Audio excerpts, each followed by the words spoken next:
Cleaning your AnolonX is a breeze, and I'm going to show you how to do it right now. I was making some ground turkey for some turkey tacos. I'm going to turn the heat off here. Take this out. Most of it's out there. You are going to get a little bit of buildup. Some of that is like fondant caramelization. Some of it's the turkey seasoning that caramelizes on there. That is going to come up right up. All I need is add some water.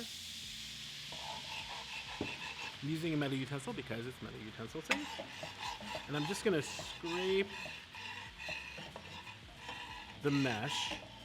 And the mesh is slightly above the nonstick, so it's not going to damage the nonstick if you're scraping with the metal tool. All right.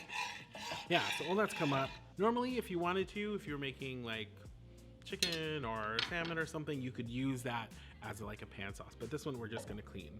So I'm going to take this to the sink. All right, everything got loosened up. Soap and water.